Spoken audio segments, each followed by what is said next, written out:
Le deuxième type de fonctions usuelles sont les fonctions polynômes de second degré. Ces fonctions-là, ce sont les fonctions qu'on a étudiées l'an dernier, tronc commun, et on a fait la condition que A soit non nul. Si on pose f de x est égal à x au carré bx plus c, le domaine de définition de ces fonctions, c'est R. Chaque élément dans R admet une image par f. En général, f n'est ni pair ni impair. En général. Nous, on ne parle pas des cas particuliers. Comme je viens de le dire tout à l'heure, que si vous avez B et C nul, on aura x carré. Ça, c'est une fonction qui est paire. Mais en général, les fonctions, vous avez ax carré bx plus c, c'est une fonction qui est ni paire ni impaire. Pour les variations de ces fonctions-là, on vient de le voir l'an dernier, que les fonctions-là, en utilisant la forme canonique, je le cite ici, f de x est égal, donc c'est a facteur x plus b sur 2a au carré, moins le delta sur 4a carré. Ça, c'est la forme canonique de trinôme de second degré ax carré bx plus c. Je vous rappelle ça, je ne vais pas faire les détails qu'on a fait l'an dernier, mais je vous rappelle que c'est de la forme canonique qu'on a déduit qu'on peut étudier la fonction f selon deux intervalles séparés par l'élément moins b sur 2a. Ça veut dire l'élément qui donne à cette expression-là 0. Donc ici, on a moins b sur 2a. L'élément qui est moins b sur 2a, c'est lui qui est responsable de faire la division de l'ensemble R dans mes définitions selon deux intervalles sur lesquels on peut déduire les variations de f suivant la valeur ou bien le signe de A. Comment faire ça? Je vous rappelle tout de suite. Du point de vue variation, vous avez deux cas. Premier pas, quand on a fait le forme canonique, évidemment, ce qu'on a vu l'an dernier, c'est le terme ou bien l'élément moins b sur 2a qui va donner deux intervalles. Et c'est l'abscisse du sommet du parabole. Vous remarquez bien, mes chers élèves, que dans les deux cas, A positif, A négatif, vous avez une parabole. Une parabole avec une valeur qui est minimale, ici une parabole avec une valeur qui est maximale.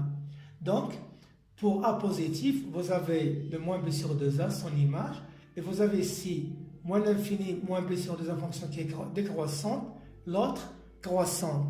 C'est ça le comportement de n'importe quelle fonction polynôme, ax carré bx plus c, quand vous avez le a qui est positif. Il a une valeur minimale, c'est f de moins b sur 2a, ça c'est le sommet du parabole. Donc on aura ici évidemment le parabole qui est comme ça. Donc en dessinant graphiquement, le S, le sommet ou bien oméga, c'est moins b sur 2a et l'image. Donc vous aurez la fonction qui tend vers plus l'infini, de la part de moins l'infini plus l'infini, ça tend vers plus l'infini.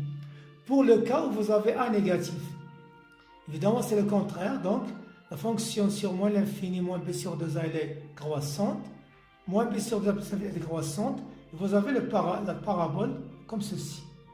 Donc on aura une valeur qui est maximale, et pour les éléments, les images, donc quand x tend vers moins l'infini, c'est moins l'infini, plus l'infini, c'est moins l'infini.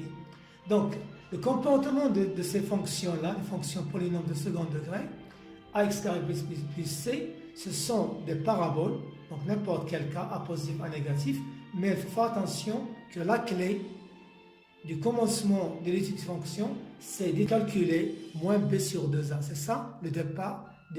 Donc, mes chers élèves, il faut bien savoir que si vous avez une fonction de ce type-là, ne faites pas le t, ne calculez pas le croissant. Directement, vous calculez moins b sur 2a, vous cherchez son image, puis vous déduisez. Si vous avez le a positif, c'est un parabole d'une valeur minimale, décroissant, croissant. Si vous avez le a négatif, vous avez un parabole d'une valeur maximale, donc croissante, décroissante. Et ça donne une méthode qui est plus brève parce que ce sont des fonctions qui sont usuelles. On a un exemple simple, x carré moins 2x. Ça, c'est une fonction polynôme de second degré. Vous remarquez ici que vous avez le a qui est égal à 1. Voilà. Le b moins 2, le c et les nuls. Nous, on va étudier directement les variations de la fonction f en disant la chose suivante. On va calculer moins b sur 2a. Donc, vous avez moins b, c'est quoi? C'est moins 2. Le moins, c'est original, c'est de la formule. Le b, c'est moins 2a. 2 qui multiplie 1. Donc, vous aurez 2 sur 2. Donc, c'est 1. Donc, on peut déduire maintenant le temps de variation de la fonction plus facile. C'est ça l'utilité des fonctions usuelles. C'est de faire des pas plus courts et plus vite pour ne pas perdre du temps. C'est ça le but de l'étude des fonctions usuelles, pour les avoir comme des identités de fonctions. Donc, en faisant le tableau, je vais d'abord placer ce que j'ai trouvé ici, c'est 1. C'est ça, moins b sur 2a. Si je remplace le 1 dans la fonction, 1 au carré moins, ça fait moins 1. Puisque le a il est positif, donc on aura une valeur qui est minimale. Donc vous aurez la chose suivante.